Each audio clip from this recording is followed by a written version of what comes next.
സാന്ത്വന സ്പർശം പാലിയേറ്റീവ് കെയറിന്റെ വികസന സമിതി രൂപീകരിച്ചു.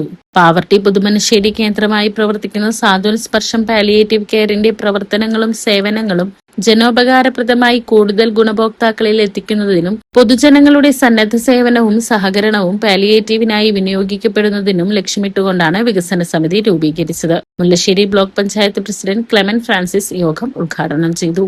സാന്ത്വന സ്പർശം പ്രസിഡന്റ് NP അബൂബക്കർ അധ്യക്ഷനായി. ചടങ്ങിൽ പാവർട്ടി ഗ്രാമപഞ്ചായത്ത് പ്രസിഡന്റ് ആൻഡോ ലിച്ചോ മുഖ്യാതിഥിയായിരുന്നു.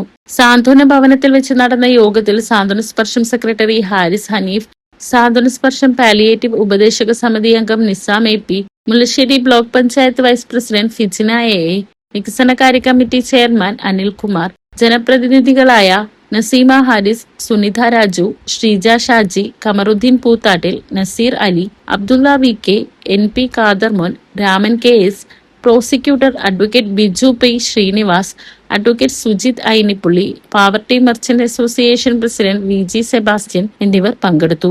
യോഗത്തിൽ പങ്കെടുത്തവരെല്ലാം പാലിയേറ്റീവ് പ്രവർത്തനങ്ങൾക്കാവശ്യമായ സാമ്പത്തികവും സാമൂഹികവുമായ പിന്തുണയും വളണ്ടിയർ സേവനവും വാഗ്ദാനം ചെയ്തിട്ടുണ്ട്.